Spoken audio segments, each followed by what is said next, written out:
ce qui se passe sur un site traditionnel avec des architectures traditionnelles, Mmh. donc des architectures, on va dire, dynamiques où, en gros, les pages sont générées dynamiquement. Ce qui se passe quand on va sur un site internet aujourd'hui, Mmh. comme tu l'as dit, hein, avant de récupérer ta page, ce qui va se passer, c'est qu'on va aller chercher sur le serveur les informations du site internet. D'accord. Ce serveur va appeler, va utiliser, du code, hein, très souvent qui va être en PHP pour aller récupérer les informations de la page et ça, il va aller les piocher dans une base de données. D'accord. OK. La base de données va remonter tout ça au serveur et puis il va y avoir une petite moulinette qui va permettre de créer la page. OK. Donc on va créer, dynamiquement la page qu'on va vouloir rendre à l'utilisateur et puis l'utilisateur, bim, il va avoir la page de son site internet qui va être affichée. Donc tout ce processus de calcul, finalement, il va devoir se faire systématiquement pour les différents utilisateurs qui viennent sur le site. OK. Si, moi, Benoît, je vais sur un site internet, on va faire ce processus de calcul et puis si toi, Anto, tu y vas 5 minutes après, ce Il va processus de falloir calcul va se recalculer. refaire pour toi et puis, on va te rendre la page. Même D'accord. s'il peut y avoir des systèmes de cache et cetera. C'est ça le principe. OK. Sur la Jamstack, on va inverser le processus de calcul Mmh. pour le faire en amont. Donc, on va utiliser pour ça des générateurs de sites statiques et on va se dire plutôt que, de créer, systématiquement, dynamiquement la page pour l'utilisateur, vu qu'elle va être la même pour tout le monde, Mmh. elle va être la même pour toi, Anto, elle va être la même pour moi, venons la créer en amont, au moment de la construction du site et puis on va venir déposer ces différents fichiers qui vont être créés finalement sur un serveur. Donc, on va utiliser des CDN, on va revenir en détail Ouais. après. OK. On va utiliser des CDN, hein, sur lesquels on va déposer, les différentes pages de notre site et puis, en fait, quand l'utilisateur va venir la demander, elle sera déjà prête pour lui et donc on va gagner, en performance, pour l'utilisateur. C'est vraiment ça le cœur de la Jamstack, hein, c'est, préconstruire les pages et les mettre à disposition pour qu'on ait une très, très bonne expérience utilisateur. OK. Donc tu me dis effectivement que on va déjà préconcevoir un certain nombre de pages, ce qui veut dire qu'en fait tu vas utiliser ton générateur de site, il va mouliner, il va te rendre du HTML, tu vas déposer ça sur ton CDN, du coup tu m'expliqueras un petit peu plus en Ouais. détail comment ça fonctionne. Ma question c'est, OK, le problème c'est que certes sur un site il va y avoir, allez, peut-être 80% ou 90% on va dire du site qui va être statique parce que ça sera toujours la même info finalement qu'on fournit. Je sais pas moi sur une page Ouais. d'accueil ou ce genre de choses ou sur certaines pages il n'y a pas besoin de dynamisme, mais Mmh mh. comment est-ce que je peux du coup traiter ensuite certaines parties? Parce que par exemple, si j'ai besoin d'un formulaire de contact, si j'ai besoin de, voilà, de certains bouts un petit peu dynamiques, disons 10, 20% de mon site, est-ce que ça, du coup, c'est pris en compte par la Jamstack ou est-ce que c'est 100% statique? Très bonne question. Mais du coup, c'est là qu'interviennent les API, D'accord. et c'est là qu'on va pouvoir, apporter, toute la partie dynamisme dont il y a besoin. Donc, typiquement, tu viens de le dire avec un formulaire de contact. Donc l'idée, c'est que quand on va remplir notre formulaire de contact, on va appeler une API qui va venir alimenter, ce qu'on a envie, hein, l'outil qu'on va vouloir utiliser Mhm. pour récupérer les informations, pour assaisir l'utilisateur. Et donc, on va vraiment se servir des API et de JavaScript sur le navigateur pour pouvoir interagir et apporter le dynamisme dont on a besoin. D'accord. Et donc, en fait, on va venir mixer à la fois la partie statique et dynamique sur un site internet pour apporter un maximum de performance au temps de chargement des sites. Donc, tout ce qui peut être statique, on va le rendre statique et tout ce qu'on va avoir besoin en dynamique, on va venir le demander à la demande à travers les API. D'accord. Plein de questions qui me viennent à la tête. Comment ça se fait que, en fait, c'est émergent que maintenant, ce type de technologie, puisque, en fait, à la base, on avait quand même des sites statiques au tout début du web. On a dynamisé ça via des langages serveurs, comme du PHP, ce genre de choses. Pourquoi est-ce que finalement, ça apparaît que maintenant, ce type de choses? Très, très bonne question. On va dire que pour moi, c'est apparu, notamment avec toute l'émergence de JavaScript et Mhm. des frameworks JavaScript qui sont arrivés. Donc, D'accord. effectivement, comme tu dis, il y a en fait, au tout début du web, au final, on n'avait que des sites statiques, quoi. On Mhm. avait que du HTML pur avec, du CSS et puis, on n'avait pas de dynamisme du tout sur les sites internet. Après est arrivé, les stacks, PHP et notamment, pour comparer un peu la Jamstack avec d'autres stacks, on a ce qu'on appelle la LAMP stack. D'accord. OK. La LAMP stack, c'est pour Linux en OS, Mhm. Apache pour, serveur, Mhm. M pour MySQL pour la Mhm. partie base de données et P pour PHP. OK. D'accord. Donc LAMP stack, ça, c'est ce qui a été utilisé pendant des années et ce qui est Ouais. encore utilisé, hein, aujourd'hui, J'ai commencé avec ça et j'en ai fait beaucoup, beh, de la ouais, lamp et stack. c'est pas mal utilisé. C'est ce qui est utilisé notamment sur, WordPress, hein, Ouais. typiquement. Et derrière, en fait, est arrivé pas mal de frameworks JavaScript, au final, qui ont émergé. Je pense à Angular, à Mhm. React, à Vue. Il y a tous ces frameworks-là qui sont arrivés et ces frameworks-là, il y a la Mean Stack qui est arrivée ou la Mern Stack, donc Mean pour, MongoDB, Apache, Angular. Ok, donc ça c'est la min stack du coup. J'ai dit Apache, mais Express, pardon, Express.js pour la partie serveur. Exactement, ça, c'est Ok. la Mean Stack. Ok. Et tu as la déclinaison avec Mern donc pour React à la place d'Angular ou D'accord. Maven, si tu veux mettre Vue.js, qui sont 3 gros frameworks front qui ont bien émergé. Ok. Et donc cette partie-là, en fait, ça nous a permis de faire des single page applications où finalement, on a des navigateurs qui sont arrivés, qui sont beaucoup plus puissants qu'avant, Mhm. donc Google Chrome, Firefox et cetera. On a la possibilité aujourd'hui de faire, beaucoup de calculs, côté navigateur et D'accord. côté JavaScript et finalement, ces single page applications, qu'est-ce qu'on va faire? On va venir, aller chercher tout le JavaScript, et cetera. Et puis, on va venir interagir côté front, côté navigateur pour gérer la navigation, et cetera, ce qui n'était pas le cas avant. Donc on Donc déporte au de final, de plus en plus de logique, en fait, des choses qui étaient 100% gérées côté back sont aujourd'hui, il y a un genre de back-endisation, on va dire, du front, c'est-à-dire qu'il y a de plus en plus de logique, en fait, qui est déportée côté front, du fait que ouais. les navigateurs sont plus puissants et surtout l'apparition de ces frameworks JavaScript, c'est ça l'idée? Exactement, et beh, c'est cette montée en puissance de toutes ces applications web, single page applications qui fait que, on contribue aujourd'hui à l'adoption massive de l'architecture Jamstack et qui fait que ça s'est développé. Cette min stack, on va dire, a apporté d'autres problématiques Mmh. tout de même. Donc je pense notamment à toute la partie, SEO, donc référencement naturel. Ouais. Donc sur la partie SEO, au final avec cette min stack, vu que tout est calculé côté navigateur, Google, il est pas capable de savoir quelles sont les pages et d'indexer Ouais. l'ensemble des pages, En termes de vu que référencement, du coup, ça défonce tout, exactement, en quoi. termes de Mmh. référencement, ça posait un souci. Et c'est D'accord. là qu'a émergé ces fameux générateurs de sites statiques pour reprendre au final, ces outils JavaScript qui émergeaient et qui fonctionnent bien Mmh. et venir rajouter cette couche pour créer toutes les pages en amont et D'accord. pouvoir, permettre à Google d'indexer, toutes ces pages et apporter ce fameux référencement qui est si important. OK. Alors, je partage vite fait, là, j'ai vu un schéma, quand tu nous parlais, d'architecture, justement. Ce schéma-ci, donc, qui compare un peu l'architecture traditionnelle d'un site, on va dire. Alors, évidemment, c'est plus pour donner une idée, hein, c'est pas toujours exactement comme ça. Et le côté Jamstack. Donc, quand tu nous parles effectivement de CDN ici, donc je reprends du début. Mon Mmh. site, je l'ai contribué. On reviendra évidemment sur chacune des briques si besoin. Je contribue de la donnée. J'ai mon générateur de site statique qui vient et qui va aspirer la donnée, qui va générer mes pages. Et donc, tu nous disais qu'on dépose ces pages HTML finalement, hein, donc qui sont générées sur un CDN. Donc, en quoi ça Ouais. consiste exactement ça? Quel est le principe du CDN en fait? Au final, CDN, c'est pour Content Delivery Network, hein, donc c'est un réseau de diffusion de contenu. Donc en gros, c'est un réseau de serveurs qui va être, D'accord, interconnecté et qui va permettre d'accélérer le temps de chargement des pages web. d'accord. Donc en gros, c'est un réseau qui va permettre de diffuser le site à travers le monde si on veut, hein. Donc l'idée, c'est de se dire, déposons l'ensemble des pages sur un CDN et soyons au plus proche de l'utilisateur. Donc ce réseau de diffusion va permettre d'avoir,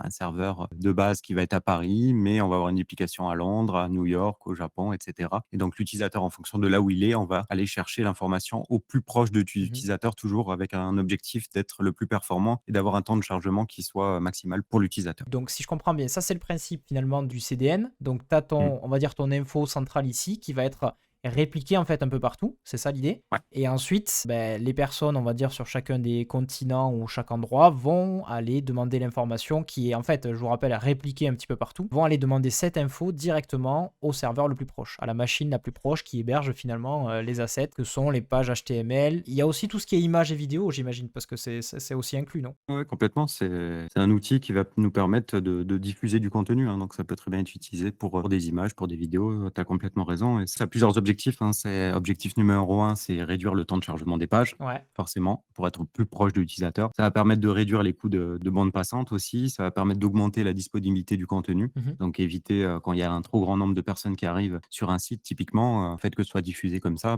ça évite qu'il y en ait un qui crache et que tu puisses pas avoir ton contenu, voilà, quand tu as un pic de trafic d'un seul coup et puis, ça améliore aussi la sécurité du site web, hein, globalement. Ok. Donc, question de Donc c'est une Coolfreeze qui option. dit question à l'avenir, comment cela va évoluer au niveau du site statique dynamique? Est-ce que c'est 50-50? Tout dépend des sites. Il y a pas de bonne réponse, donc on va dire que sur internet, on a tout type de sites, hein. Il y a Mhm. plus de 2 milliards de sites internet dans le monde aujourd'hui. Donc on va avoir, le petit site, qui peut être, complètement full statique où on va avoir un site vitrine avec, 10-15 pages. Donc celui-là, pour le coup, on va dire qu'il y a très peu de dynamisme. Il y a peut-être juste, l'inscription à une newsletter ou la page de contact où on va avoir du dynamisme. Ok. Et puis après, on peut avoir, des sites ou des applications beaucoup plus grosses avec beaucoup plus d'interactions, notamment sur une, partie, e-commerce, hein, sur un site e-commerce. On va pouvoir, potentiellement avoir du dynamisme pour aller chercher les informations de disponibilité, de produits, pour avoir des informations, sur ton panier, sur tes commandes, et cetera. Donc on va avoir beaucoup plus de dynamisme. Du coup, la partie serveur API, où est-ce que ça se passe? Donc en gros, ce qu'il faut voir, c'est que sur notre CDN, on va venir héberger, l'ensemble de nos pages, hein, qui vont être prêtes et puis après on va utiliser des microservices ou des API, hein, c'est pareil, qui vont nous permettre de récupérer en live les différentes infos,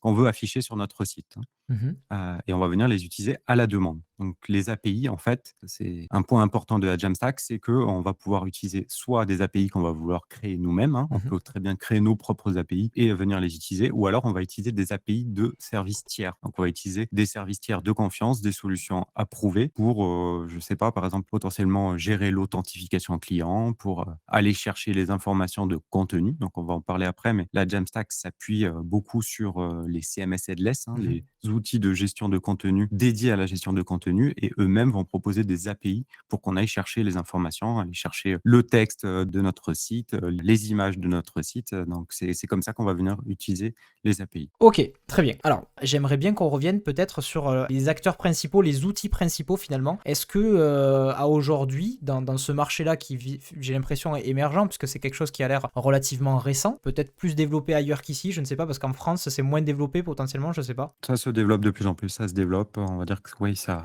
quelque chose qui a énormément émergé aux États-Unis de base, hein. Mmh. Donc la société Netlify y est pour quelque chose, hein, vu qu'elle est située aux États-Unis et qu'elle se développe et qu'il y a tout un écosystème qui s'est créé autour de ça. D'accord. Mais en France, c'est quelque chose qui apparaît énormément, qui est de plus en plus utilisé à travers le monde. Globalement, c'est une architecture solide qui est approuvée et utilisée par de grandes entreprises, et qui se diffuse de plus en plus. OK, donc je partage vite fait mon écran, histoire qu'on aille voir peut-être les principaux acteurs. Donc tu parles d'abord de Netlify, c'est ça? Ouais, ce qu'il faut voir alors sur un site, Jamstack, il y a 3 composantes globalement qui vont être utilisées. Un, les générateurs de sites statiques, on en a parlé, donc il y en a plusieurs, hein, j'en ai mis quelques-uns: Next, Gatsby, Nuxt, Gridsom. Donc Next et Gatsby sont 2 gros acteurs du marché qui sont basés sur le framework React, hein, framework très popularisé de Facebook. Donc eux vont avoir pour rôle de construire les différentes pages du site, comme on l'a dit, pour ensuite les mettre dans des CDN. Ensuite, on va utiliser ce qu'on appelle des CMS headless, donc en comparaison avec des CMS traditionnels type WordPress par exemple, les CMS headless ont pour unique rôle de gérer correctement le contenu, et puis on va pouvoir apporter de la personnalisation à la gestion de contenu qu'on va faire. Mais globalement, dans certains acteurs du marché, on va retrouver une solution comme Strapi, qui est une solution française, Storyblock, excellent CMS headless qui permet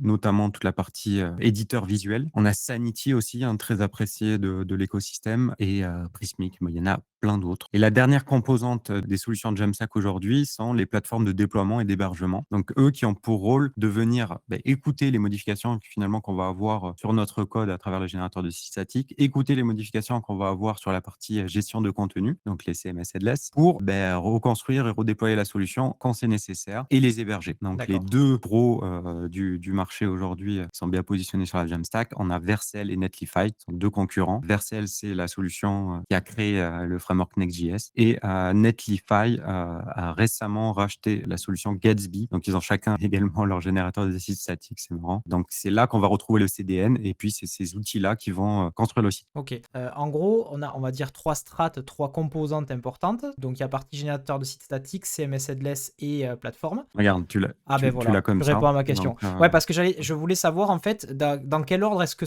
ces acteurs en fait interviennent exactement. c'est ça. Donc, ce qu'il faut voir, c'est que d'un côté, en fait, au final, on va avoir notre outil de développement, hein. Donc, côté développeur, on va héberger notre code sur Git, et puis on va utiliser les générateurs de sites statiques pour finalement créer les différentes pages du site, au niveau layout, au niveau contenu des pages, au niveau navigation, etc. À droite, on va avoir les CMS headless. Donc, les CMS headless, ça va être les outils de gestion de contenu qui vont nous permettre de gérer sur le site les textes, les images et tout le contenu, hein, qui va alimenter le site internet. Donc là, l'idée, c'est que ce soit des personnes qui sont non techniques qui puissent utiliser ces CMS headless sans avoir à avoir la compréhension du code, on va dire, qui vont pouvoir simplement modifier le contenu. Imaginons donc je suis un développeur qui va développer pour une entreprise et on a par exemple une équipe marketing par exemple, hein, ça c'est le cas typique, qui va C'est vouloir ça. administrer du contenu pour pouvoir faire vivre mon site. Donc toute la partie CMS, c'est finalement à cet endroit que ça va se passer avec cette spécificité que c'est headless. Donc en gros, que t'as pas la partie affichage, c'est uniquement pour alimenter des API finalement et qui est l'endroit où on va récupérer cette donnée pour pouvoir après l'exploiter. Exactement, c'est ça, et l'idée, c'est que la plateforme de déploiement et d'hébergement, donc là, en fait, Netlify, une solution comme Netlify ou Vercel, elle comprend à la fois la partie déploiement et hébergement, et elle, en fait, qu'est-ce qu'elle va faire? Elle va écouter les modifications de contenu à gauche et à droite, donc côté code ou côté gestion de contenu, pour, quand c'est nécessaire, rebuilder et redéployer l'application. D'accord. Et donc elle va le mettre dans son CDN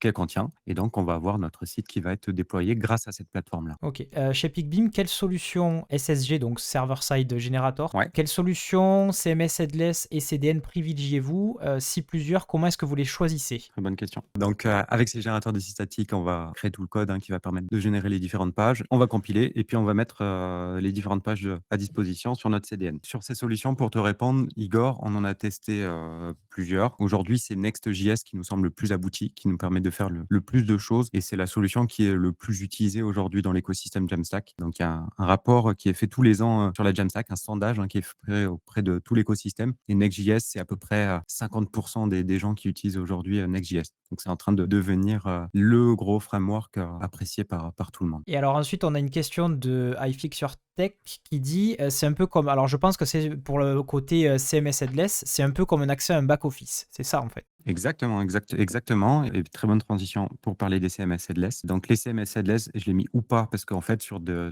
la Jamstack, tu n'es pas obligé en fait d'utiliser des CMS headless. Aujourd'hui, tu peux très bien gérer ton contenu avec des markdown, avec des fichiers MD, MDX ou du JSON ou du YAML pour gérer ton contenu. Donc, ça c'est très bien. Tu peux faire utiliser ton générateur de site statique, utiliser ta moulinette et puis déployer ton site, créer les différentes pages de ton site à travers ce MD. La seule problématique, c'est que dès qu'on veut qu'il y ait quelqu'un de non-tech qui pilote notre site, on va pas lui donner la main sur le Git et on va pas lui demander d'aller faire du code et des commits directement sur le Git. Donc, c'est pour ça qu'intervient les CMS headless. Et donc, sur les CMS headless, ce qu'il faut voir, c'est il y a plusieurs types. Et pour répondre à ta question, Igor, ça dépend de pas mal de choses. Donc, on va voir juste après, mais pour expliquer un peu les différents types de CMS aujourd'hui qui existent, il y a des CMS qu'on appelle Git-based, donc qui vont au final pousser les informations de contenu directement dans le Git. Donc, on va avoir des solutions comme Tina CMS, par exemple. Donc, il y a en fait ces outils de CMS headless Git-based. En gros, on va venir modifier le texte et les images, et à chaque modification, l'information va être poussée dans Git. Ok. Mhm. Donc, c'est un markdown qui va être poussé dans le Git et puis après, on va rebuilder et redéployer la solution. Donc, il y en a plusieurs. J'ai mis Tina CMS, il y a Netlify CMS aussi, il y a Publi. Ok. Donc, par exemple, Tina CMS, c'est un outil comme ça où on va pouvoir venir modifier le contenu en live et puis on va voir les modifications directement sur le site et on va pouvoir customiser vraiment tout ce qu'on veut modifier sur le site internet. Et ensuite, on va avoir des CMS dits API driven. Donc là, l'idée, c'est qu'on va utiliser des CMS qui vont au final proposer des API pour aller chercher leur contenu. Donc, typiquement, on a parlé tout à l'heure de Storyblock, c'est le cas aussi de Strapi. Donc, API driven, donc c'est-à-dire qu'elles vont proposer des API pour aller chercher leurs textes ou les images. Et en fait, ça va être au moment du build, au moment de la construction du site, à travers les générateurs de sites statiques, on va venir interroger ces API pour récupérer les informations de nos pages, construire nos pages et les déployer. Donc, on va pas être lié directement au Git. Donc, ça veut dire que les informations de contenu du site ne vont pas être dans le Git, mais toutes ces informations-là vont être hébergées dans une solution qui va gérer directement le contenu, qui va être autonome sur cette gestion de contenu. Ok. Et donc, sur ces solutions API driven, il en existe aujourd'hui deux types. Il y a ce qu'on appelle des CMS, on va dire plateformes. Donc, en gros, c'est des solutions SaaS qui vont gérer leur contenu. Donc, Storyblock, Prismic, Sanity, Contentful, Agility, Dato CMS. Donc, ces solutions-là, c'est celles qui sont le plus utilisées aujourd'hui. Et j'ai mis un peu celles qui sont le plus appréciées de l'écosystème Jamstack. Donc, ces solutions-là, c'est des solutions SaaS. Donc, c'est-à-dire qu'on va prendre un compte sur ces solutions pour pouvoir héberger notre contenu. Et donc, en fonction du volume de contenu qu'on va mettre, potentiellement, on va payer ou pas. Voilà. Donc, chacun a un plan gratuit et puis un plan payant. Le plan gratuit est limité en termes de bande passante et en termes de contenu qu'on va pouvoir mettre. Et puis après, il y a des plans payants. Donc, l'avantage, c'est qu'on n'a pas à gérer un serveur, on n'a pas à gérer une base de données pour gérer le contenu. C'est vraiment eux qui vont être responsables. C'est leur équipe, leur ingénieur, leur équipe de sécurité qui vont être responsables de la disponibilité des serveurs et de la disponibilité de notre contenu. Donc, on va dire que on n'a pas à se préoccuper de toute cette partie sécurité qui est vraiment un point quand même important quand on veut bien gérer une solution web aujourd'hui. Alors j'ai une Et question du coup. Quand tu parles d'API driven ou de Git-based, donc Gitbase, ouais. il n'y a pas de notion après de l'un plus performant que l'autre. C'est vraiment juste en termes d'architecture et de comment la chose est structurée que ça change. Il y en a un qui est basé sur Git concrètement et l'autre juste entre guillemets sur des API. Mais sinon après Ouais. en termes de performance, en termes de fonctionnement, etc., ça reste la même chose au côté déjà au niveau perf, au niveau sécu aussi j'imagine, et surtout au Ouais. niveau comment ça s'appelle, au niveau de l'expérience que va avoir avoir le marketing ou les non-tech, ça va rien changer.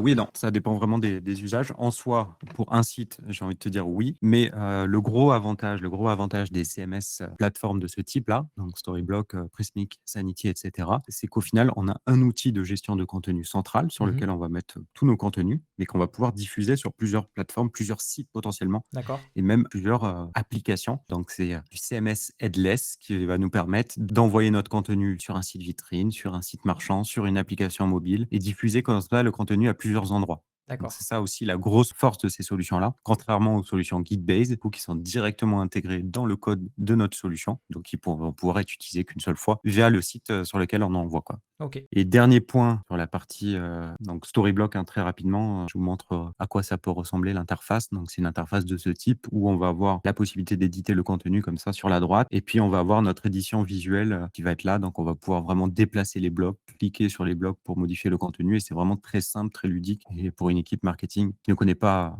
le code et qui ne va pas toucher au code, elle peut venir modifier simplement les éléments de contenu sur la page. Et donc, pour finir, sur les CMS API Driven, il y a aussi la notion de CMS self-hosted, donc des CMS qu'on va venir héberger nous-mêmes. Mmh. En gros, on va pas utiliser une solution SaaS, mais on va venir héberger nous-mêmes les solutions de CMS. Donc, il existe par exemple Strapi et WordPress qui peut aussi être utilisé dans un écosystème Jamstack. Donc, WordPress propose un plugin qui va nous permettre d'exposer une API et de venir récupérer au final les informations dans le WordPress pour créer notre solution Jamstack. Ça veut dire donc, si je comprends bien, à aujourd'hui, j'ai un site qui tourne sur du WordPress par exemple, et je Ouais. veux que mes équipes puissent conserver en fait cet environnement tout simplement parce qu'ils sont habitués à WordPress. Je Ouais. peux très bien faire appel à PicBeam du coup entre autres ou à n'importe quelle agence disons qui fait de la Jamstack et je peux tout à fait conserver en fait cet environnement de WordPress et recréer un site mais qui va être intégré 100% dans la Jamstack finalement. Exactement, exactement et c'est un cas qu'on voit souvent parce qu'effectivement, comme tu dis, il y a des équipes qui sont habituées à WordPress, qui aiment cet éditeur de contenu Mhm. et où toutes les équipes ont été formées dessus et potentiellement où ils ont déjà un site énorme qui tourne en WordPress, sur lequel il y a déjà énormément de contenu et qui ont juste envie d'améliorer la performance de leur site internet, qui ont envie d'améliorer les conversions et l'expérience utilisateur et donc on va venir câbler,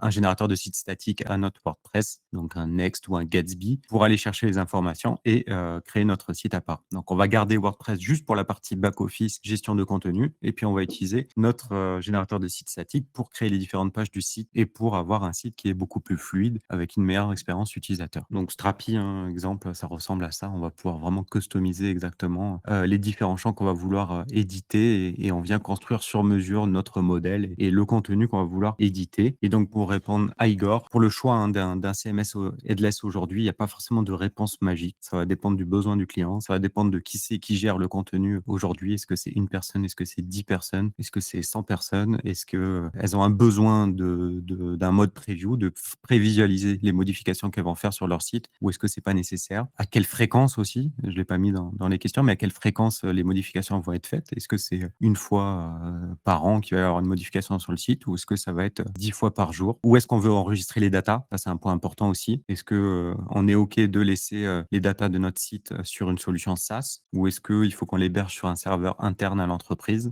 Et puis quel est le budget, hein? Le budget aussi, ça drive parce que les solutions SaaS ont un coût et en Mhm. fonction de la volumétrie, ça peut avoir un coût. Héberger un Strapi ou un WordPress, ça a aussi un coût. Donc les solutions Git-based typiquement, hein, c'est des solutions pas chères, qui ne coûtent rien en soi, qui vont nous permettre, de pousser des markdowns dans le Git et donc d'avoir des coûts, faibles Plus maîtrisé. ou nuls. Ok, merci. Déjà très très clair sur cette partie-ci des CMS headless. T'avais une partie sur le générateur de site statique et CDN ou pas spécifiquement, ou je peux enchaîner sur la partie suivante? Non, c'est bon, c'est bon. Maintenant qu'on a dit tout ça, ce qu'il faut quand même noter, c'est que là, on a présenté, la Jamstack telle qu'elle est à l'origine, telle qu'elle existe toujours aujourd'hui, avec cette notion de jam pour, JavaScript API Markup. Mhm. Mais, ces dernières années, le terme Jamstack a évolué. Aujourd'hui, elle ne s'écrit plus avec, J-A-M en majuscule, donc on a juste, voilà, Jamstack et si tu regardes la définition et si tu t'approches un petit peu, qu'il faut voir, c'est, voilà, c'est une approche architecturale qui va nous permettre de découpler la logique, métier, la business logic de l'expérience web. Donc, tout ça avec pour objectif d'apporter beaucoup plus de flexibilité, de scalabilité, de performance et de maintenabilité. OK. Donc en gros, l'idée c'est de se dire, la Jamstack elle supprime la nécessité que les données et le business logic dictent l'expérience web. On va pouvoir avoir une expérience vraiment sur mesure avec la Jamstack et puis on est dans une architecture au final, le terme Jamstack aujourd'hui, c'est vraiment une architecture modulaire composable avec ces notions de headless et de solutions headless qu'on va utiliser et c'est vraiment ça le game changer sur la Jamstack, c'est, plutôt que d'être enfermé sur des solutions monolithiques qu'on avait l'habitude d'utiliser, jusqu'à aujourd'hui, on va venir utiliser des architectures modulaires et on va vraiment prendre ce qu'on a besoin, construire notre solution. D'accord, donc quand tu dis sur mesure, c'est sur mesure au sens, architectural. C'est-à-dire qu'en gros, là où avant, par Exactement. exemple, tu avais tout dans une seule typiquement un WordPress classique, on parle Ouais. de monolithique, c'est-à-dire que aussi bien la Ouais. partie contribution que la partie affichage du site, tout est géré sur un seul outil. Là, pour le coup, c'est du sur mesure dans le sens où potentiellement, je peux très bien avoir donc, mon générateur de site statique, je peux très bien aller chercher de l'info dans un CMS headless, mais je peux aussi, Mmh. aller sur d'autres sources d'infos en même temps, c'est-à-dire, je sais pas moi, une API de météo pour récupérer une info, une API par exemple, je sais pas, un markdown quelque part, je peux vraiment prendre plein de sources d'infos de partout de façon modulaire et ensuite tout agréger ça et puis m'en servir pour la donnée qui va permettre de générer mes pages en fait. C'est en ça que c'est modulaire. Exactement, tu as tout compris, c'est modulaire et puis, c'est avec l'émergence des API, hein, et du cloud, hein, qui fait qu'aujourd'hui, on a tout un tas de solutions qui existent et qui nous permet de construire des solutions web performantes sur mesure et en fait, il y a plein de solutions qui ont émergé, pour, gérer, l'envoi de mails avec, solutions comme Sendinblue, Mailchimp ou ce genre de choses, Mmh. pour gérer notre authentification. Ce qui était, dans les anciens sites et applications, fait, à chaque fois, refait et refait, à chaque fois par les ingénieurs, là, il y a des solutions qui nous permettent de gérer ça proprement, de manière optimisée et sans bug. Mmh. Donc on va utiliser au final tout un tas d'API pour construire notre solution sur mesure D'accord. et avoir la solution la plus performante, tout en enlevant toute cette charge de maintenance de tout ce qu'on fait, quoi. OK.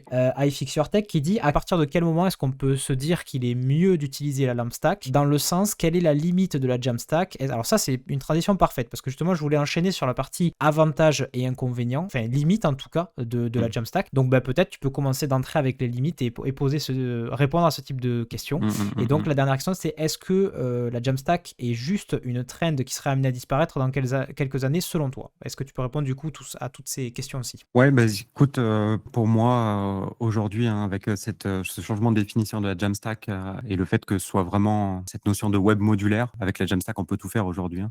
D'accord. Et ce qui est bien et nous, voilà, on a misé sur la Jamstack, sur notre entreprise parce qu'on y croit sur plusieurs années et on est persuadé que ça va rester, pendant quelques décennies. Ce qu'il faut voir, c'est que c'est une architecture de développement web. Donc on n'est pas sur une solution, qui arrive, qui débarque, qui est hype et puis qui va disparaître, mais c'est Mmh. une manière, c'est une conception et une manière de développer les sites internet aujourd'hui qui est différente de ce qu'on avait, avant, où on était sur des solutions vraiment monolithiques fermées et aujourd'hui, la Jamstack, elle nous permet de faire à peu près ce qu'on veut, hein, du site vitrine, à une application, à un site e-commerce, il y a pas de limitation en fait sur ça, hein. Mmh. Donc c'est un terme, qui a été inventé. Le terme est utilisé, par un peu tout l'écosystème, aujourd'hui et toutes les solutions qui gravitent autour de la Jamstack. Mmh. Donc c'est bien imprégné. C'est aussi une communauté aujourd'hui, la Jamstack, hein, qui s'est développée. D'accord. On peut pas dire qu'il y ait de vraies limites. Il y a eu des limites, à un moment donné au lancement et au développement sur toute la partie génération de sites statiques qui posait des soucis. Ouais. Posait souci, au niveau du temps de build. Mais ce qu'il faut voir, c'est que, dès qu'il y a des modifications de contenu, on va devoir, redéployer le site et puis le temps de build va être important. Mais il y a eu énormément d'efforts qui a été fait sur les solutions pour réduire au maximum ce temps de build et pour pouvoir même générer, à la demande, les pages directement, pour ne pas avoir à reconstruire l'ensemble du site quand c'est nécessaire. Oui, parce que finalement, c'est la question enfin, c'est l'argument qu'on pourrait opposer, c'est OK, si de façon systématique tu dois reconstruire ton site, qu'en est-il par exemple d'un gros site, un gros blog par exemple qui aurait énormément d'articles? Si à chaque fois que tu dois reconstruire, tu dois attendre je sais pas combien de temps, clairement, ça c'est une limite qu'on peut opposer à la Jamstack. Donc, réponse du coup de Benoît, ce que tu dis, c'est à aujourd'hui, ça a tellement évolué en fait que finalement les temps de build sont beaucoup plus réduits et c'est plus du tout une limite, c'est ça l'idée quoi. Exactement et puis il y a des notions, comme sur Next.js, pardon, comme, l'incremental static regeneration, Ouais. l'ISR OK, sur là, ça, il Next, faut que tu m'expliques parce que là, Incremental Static Generation, trop compliqué là. ouais, vas-y, va dessus. Donc l'idée, c'est de se dire il y a certaines pages où on sait qu'elles vont être modifiées, régulièrement. D'accord. OK? Donc des pages, je sais pas, de produits sur des sites e-commerce, par exemple, où on sait que, bah, ça peut être modifié régulièrement. OK. Plutôt que de reconstruire systématiquement cette page du site, on va venir dire, finalement, on va mettre une durée de cache sur lequel on veut venir régénérer cette page et puis, on va venir dire, je sais pas, toutes les 24 heures, quand il y a un nouveau utilisateur qui vient: «Régénère-moi cette page Mmh. et garde-la en cache», pour ne pas avoir à, systématiquement, à chaque modification sur cette page, venir redéployer le Tout site. reconstruire, OK? d'accord. Donc C'est c'est ça. je sais pas si Donc on ça va combiner. c'est parlant ce schéma? Ouais, ce qu'il faut voir, c'est qu'on va venir construire, en gros, bah, toutes les pages où on sait que ça va pas bouger. Donc ça doit être les pages, violettes là, où on sait que, bah, sur celle-là, il va pas y avoir beaucoup de modifications et donc on peut les générer statiquement à l'avance. Mmh. Par contre, toutes les autres où il va y avoir où on sait qu'il va y avoir des modifications tous les jours ou tous les 2 jours, celles-là, on va venir, les générer, bah, côté serveur directement et lorsque l'utilisateur va venir dessus. Donc en gros, on vient régénérer de manière incrémentale les différentes pages statiques, mais ça reste du statique, ça reste de quelque chose qui va être généré, qui va être statique et qui va être caché côté serveur et que lorsque l'utilisateur va venir, bah, ça va être vraiment instantané. On aura toujours cette performance forte dont on a besoin sur ces sites-là.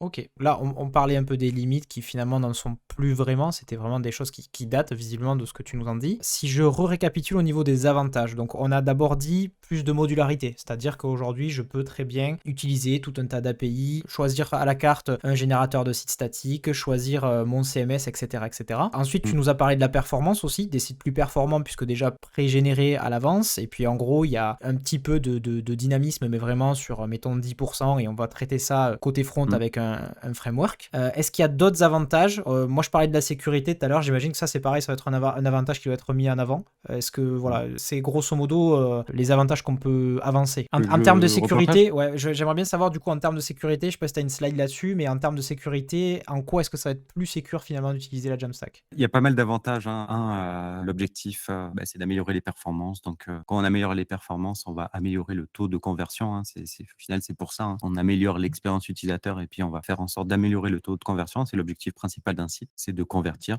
ses utilisateurs en clients ou en prospects. Ok. Effectivement, on va réduire les dépenses en sécurité. Du fait qu'on ait des pages statiques au final, hein, on réduit, considérablement les vecteurs, d'attaque pour les hackers. Mhm. Au final et puis, surtout, on va utiliser des services tiers avec des API, et puis on va déporter la sécurité sur des, entreprises beaucoup plus grosses avec beaucoup d'ingénieurs, avec des ingénieurs qui ont des équipes de sécurité et au final, l'idée c'est, bah, de permettre à un maximum de monde de pouvoir construire des solutions sécurisées sans avoir besoin d'avoir en interne, bah, les ingénieurs sécurité qu'il faut et avoir toutes les connaissances en sécurité. Donc Mhm. on va vraiment se concentrer sur l'expérience utilisateur et le développement des solutions avec toutes les fonctionnalités que demandent les utilisateurs, sans avoir à se préoccuper de tout ça, qui est vraiment une compétence qu'il faut acquérir et sur lequel, bah, ça nécessiite du temps, du travail, de l'argent pour pouvoir être pro dessus, quoi. Ok. Donc il y a des avantages au niveau sécurité. On va avoir un autre gros point, c'est cette notion d'évolutivité, hein. Donc on va pouvoir avoir une solution qui s'adapte, qui scale, et sur lequel on va pas avoir de limite en termes de navigation et d'expérience utilisateur. On va vraiment pouvoir construire des solutions sur mesure. Vu qu'on va utiliser des frameworks front, sur lesquels on a complètement la main pour la construction des différentes pages, on va pas être limité, techniquement, là-dessus, quoi. Donc ça, Ok. c'est top et surtout, le fait de faire des architectures, modulaires où, bah, on n'est pas sur une architecture monolithique où on va tout avoir à un seul endroit. Si à un moment donné, mon générateur de site statique ne convient plus ou si mon CMS headless ne convient plus ou s'il y a un nouveau CMS headless qui arrive et qui est meilleur que tous les autres et qui est plus adapté à ma situation, on va pouvoir, bah, décabler potentiellement juste cette notion de CMS headless, en utiliser un autre, tout en conservant toute la partie front et toute la partie, bah, développement, hein, qui aura été créée, pour nos différentes pages. Donc ça, c'est le gros avantage, c'est qu'on va être beaucoup plus flexible sur nos modifications, de notre solution. Ouais, toujours OK dans et cet donc, esprit de modularité en fait. exactement, exactement. On est dans une modularité où, au final, ben, on construit une solution avec, des Legos et puis quand on a envie d'enlever un Lego, on l'enlève et puis on peut en remettre un autre. Ok, la question que je me posais aujourd'hui, je suis un développeur, une développeuse qui a envie Ouais. de commencer. C'est-à-dire que ben, j'entends parler de cette Jamstack, je suis assez convaincu, je me dis let's go, ça doit être vraiment cool. Par où est-ce Mmh. qu'il faut que je commence? Comment est-ce que je peux découvrir ça? Est-ce que voilà, par où je commence tout simplement? Très bonne question. Bah, déjà, il faut avoir des bases de code, hein. Il Ouais. faut avoir des bases en développement, donc il faut avoir des bases en HTML, en JavaScript, en CSS. Donc OK. ça, c'est la base, on va dire, pour commencer. Mmh. Donc si vous êtes un développeur et que vous connaissez déjà des frameworks de développement type React, type Angular, type Vue, ça va être assez simple pour vous de démarrer. D'accord. Il va suffire d'aller regarder les générateurs de sites statiques et de démarrer là-dessus. Mmh. Donc on peut très bien, si tu veux partager, hein, tu peux aller sur le site de Gatsby, par exemple. OK. Ce qui est cool chez Gatsby, c'est qu'ils ont un tas de templates. Donc, tu peux aller sur Open Source Starter. Vous voyez qu'ils ont rejoint Netlify il y a vraiment pas longtemps. Et en fait, il y a tout un tas de starters. Donc, ça, c'est cool, qui nous permet de démarrer un site vraiment très rapidement. Et puis, tu peux filtrer en haut, hein. Donc, si vous avez envie de démarrer en vous faisant, par exemple, un portfolio, un site perso, donc, OK. tu peux cliquer sur portfolio. Yes. Ben, il y a tout un tas de projets prêts à l'emploi, open source, qui vont se connecter ou non avec des solutions headless, quoi. D'accord. Avec, une petite Donc, démo juste à côté pour voir un peu le rendu que ça a directement. voilà. Trop cool. Donc après, vous le pimpez à votre sauce, vous modifiez le contenu et puis vous déployez sur la solution que vous voulez. Très souvent, c'est câblé avec des solutions type Netlify Mmh. ou le cloud de Gatsby aussi, hein. Et une petite CLI là du coup pour démarrer, c'est ça? Donc on peut directement, coller ça dans notre terminal et pouf, on a directement le projet qui fonctionne en fait? Exactement, OK. exactement. OK. Tout simple. Il y a un autre framework qui est pas mal à la mode et qui est très hype côté Jamstack aujourd'hui, c'est Astro. Donc tu peux OK. aller pareil, hein, sur le site de Astro. OK. Ouais, dans la partie Ouais, thème, c'est c'est ça. pareil, hein, il y a tout un tas de starters prêts à l'emploi qui nous permettent de commencer et de voir, hein, du code tout prêt, et pouvoir le pimper à notre sauce. Donc, vous pouvez commencer comme ça. C'est le meilleur moyen de démarrer, c'est de se faire un petit site perso, un site de blog ou un site avec son contenu ou de présentation. OK. Ça va vous permettre de tester, d'utiliser, de regarder un petit peu comment fonctionne la solution et de se l'appréhender avant de passer sur un site, on va dire, un peu plus professionnel, Mmh. industrialisé, etc. OK. Après, je suppose qu'il y a aussi pas mal de, cours en ligne peut-être éventuellement, est-ce qu'il y a des façons peut-être d'apprendre justement, cette Jamstack là? Ouais, bah, il y a des lectures, hein, qu'on peut faire, si Ouais. tu veux partager un bouquin qui a été écrit par le fondateur de Gatsby, qui l'appelle, The Web New Architecture, Modular, donc l'architecture modulaire et qui retrace un peu les étapes du web et où est-ce qu'on en est aujourd'hui et ces architectures, modulaires avec la Jamstack, donc super intéressant. OK. Ouais, super livre pour démarrer. Après, il y a des formations en ligne, en anglais, qu'on peut trouver. Nous, on est en train de développer à l'agence une OK. formation de Jamstack, du coup, qu'on va faire en français, où on parcourra un peu, les différents outils et puis on se focusera sur l'utilisation de Next et de Storyblock pour construire une solution de zéro. Donc on est en train de D'accord. la construire en ce moment, Un genre de un peu. Jamstack Academy un peu en quelque sorte? Ouais, la Jamstack Academy. Donc, ça sera une première formation, hein, introductif à la Jamstack. Donc, ça fait un moment qu'on y est, on y passe pas mal de temps. On essaie de faire une formation vraiment complète pour naviguer au sein de l'écosystème et pour pouvoir démarrer de zéro une solution de Jamstack aujourd'hui. OK, OK. Donc, s'il y a des gens intéressés pour cette formation, n'hésitez pas à le dire dans le chat.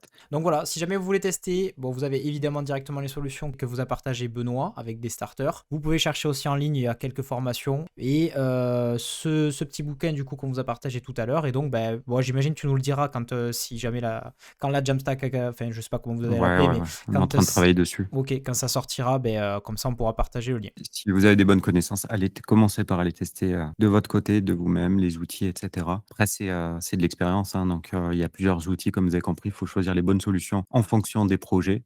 Donc nous, à l'agence, on se casse la tête pas mal en avant-vente, on va dire, hein, pour trouver les bonnes solutions qui sont les plus adaptées aux projets des Mhm. clients avec lesquels on travaille. Donc c'est vraiment du sur-mesure, hein, ce qu'il faut comprendre avec la Jamstack. Et puis on choisit les solutions les plus adaptées aux problématiques du client. Donc on va dire que sur la partie générateur de site statique, on s'est fixé, on utilise Next et on en est très content. Sur la partie CMS Headless, ça va vraiment dépendre du projet, quoi. Ok. On peut très bien utiliser un Storyblock, comme un Strapi, comme un Tina CMS, qui est un Guildbase, comme on l'a vu tout à l'heure. Ok. Alors, il y a une question qui peut, je pense, peut être intéressante aussi pour pas mal de personnes, c'est que là, en fait, on a beaucoup parlé de sites type site vitrine, mais est-ce que typiquement, ça s'adresse également sur la partie e-commerce ou pas? Est-ce qu'on peut faire de la Jamstack pour du e-commerce qui, pour le coup, est une utilisation un peu différente d'un, entre guillemets, simple blog ou d'un simple site vitrine? Peut-être qu'il y a un peu plus de dynamisme. Est-ce qu'aujourd'hui, il y a des solutions qui existent? Est-ce qu'on peut demain créer de l'e-commerce en Jamstack? Et ben de la même manière qu'il y a des CMS headless qui ont émergé aujourd'hui, et ben on a des headless e-commerce, des solutions headless e-commerce qui émergent et il y en a beaucoup. Typiquement, une solution comme Shopify, c'est ouvert au headless. Mhm. Donc c'est-à-dire que Shopify, on peut l'utiliser uniquement pour la partie gestion des commandes, gestion des produits, gestion des clients. Et D'accord. toute la partie pure e-commerce peut être utilisée utiliser en mode headless. Et puis, Shopify va proposer des API pour venir nous connecter à ces informations-là et créer notre solution finalement Jamstack et pouvoir utiliser cette générateur de sites statiques pour construire les différentes pages. OK. Donc, il y en a pas mal qui sont concentrés sur la partie headless e-commerce. Il y a BigCommerce, il y a Crystallize, il y en a plein. Shopify a pris vraiment un gros virage sur cette partie headless et puis déploie pas mal leurs moyens. Il faut savoir qu'ils ont racheté une solution qui était très hype sur la Jamstack qui s'appelle Remix, donc une solution front orientée performance et ils l'intègrent pour faire des solutions d'e-commerce avec Shopify aujourd'hui. OK. Et tu m'as dit après, il y avait Crystallize, c'est ça? OK, donc c'est Donc c'est une il y en fille. a pas mal. Donc l'idée, c'est vraiment, on a notre solution pure pour gérer le e-commerce, pour gérer les produits, pour gérer les clients, pour gérer les commandes et puis on va venir s'interconnecter à l'API de cette solution headless, e-commerce pour récupérer toutes les informations et pour construire les différentes pages de notre site. D'accord. Ça, c'est un gros avantage et c'est de plus en plus utilisé, hein. C'est une grosse tendance sur le e-commerce, cette partie headless est de plus en plus utilisée, notamment pour cette partie, flexibilité et évolutivité. On va dire que le choix, d'une plateforme d'e-commerce est un choix difficile pour les e-commerçants, où on se pose pas mal de questions, d'autant plus que, à l'origine, hein, c'était des solutions monolithiques. Donc il y en a plusieurs, il y a effectivement Shopify, WordPress, WooCommerce, il y a PrestaShop, il y a Magento. Mmh. Et en fait, beaucoup d'e-commerçants s'enferment dans une solution et n'arrivent plus à en sortir, quoi. Ouais. Donc on a eu des cas de personnes qui ont un PrestaShop depuis 10 ans et puis, le jour où ils veulent sortir de leur PrestaShop et faire autre chose, le PrestaShop a tellement grossi, le monolithe a tellement grossi que, la migration des données coûte trop cher, quoi. Ouais, Coûte OK. beaucoup trop cher et devient pratiquement impossible. Et donc on est enfermé dans notre solution. Et cette partie, combinaison Jamstack et headless e-commerce fait qu'on a un vrai découplage entre le front et les données et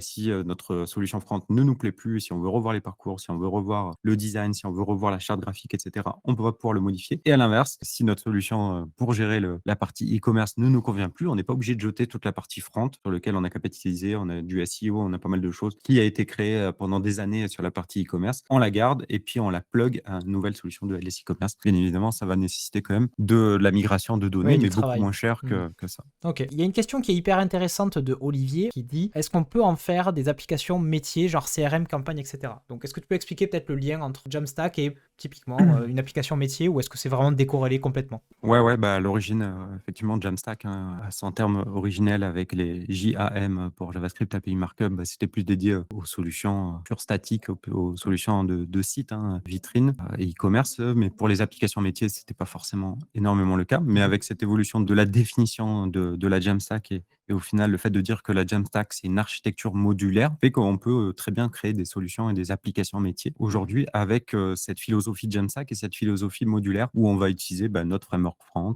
et puis on va venir câbler différentes API pour construire notre solution d'applicatif, quoi. OK. Donc c'est ça qu'il faut retenir, hein, sur cette notion de Jamstack, c'est architecture découplée, architecture modulaire où on vient pas prendre une grosse solution pour tout faire, mais on vient découper les choses et puis on vient utiliser le bon outil au bon endroit pour ce dont on a besoin, quoi. OK. Qu'en est-il de la partie, je dirais, communautaire? Puisqu'en fait, quand on fait du dev, souvent, on regarde aussi la communauté. J'ai l'impression que, voilà, en termes d'entreprise, c'est assez solide. Il y a quand même pas mal de monde qui est derrière tout ça, derrière cette Jamstack. Qu'en est-il de la communauté? Voilà, est-ce que ça bouge? Est-ce qu'il y a, si on a des questions, on peut trouver assez facilement des réponses et des gens qui ont déjà répondu à des problèmes qu'on aurait pu avoir? Voilà. Qu'est-ce qu'il en est de la communauté Jamstack finalement? Pour cette notion de communauté, ouais, on va dire que cette notion de Jamstack, communauté est pas mal, pilotée par Netlify au final, hein, qui a fait émerger cette notion de Jamstack. Donc Mhm. sur ce site-là, tu vois que sur la gauche, tu as la Jamstack Conf 2022 et en D'accord, fait tous les ans, il y a une conférence, Jamstack qui réunit un peu tous les acteurs de la Jamstack, donc d'accord. c'était en novembre et en fait,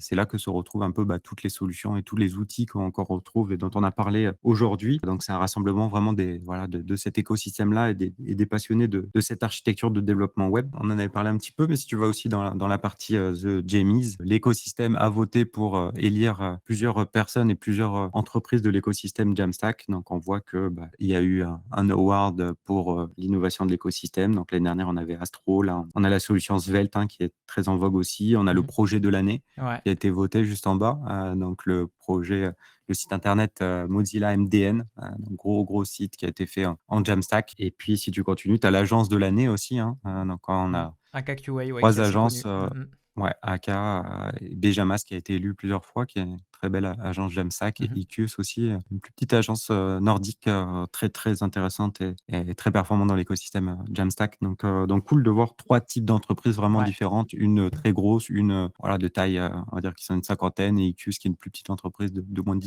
10 personnes, si je dis pas de bêtises. Voilà, donc tu as pas mal de choses. Tu as le live streamer de l'année. J'espère qu'Anto, tu y seras l'année prochaine. Eh beh, écoute, Heu on travaille pour, on travaille pour. Non, si tu descends, voilà, tu as vidéo créateur, et puis tu as en bas le meilleur site, Jamstack, fait Ouais. de l'année. Enfin site, Podcast, ouais. En fait, podcast.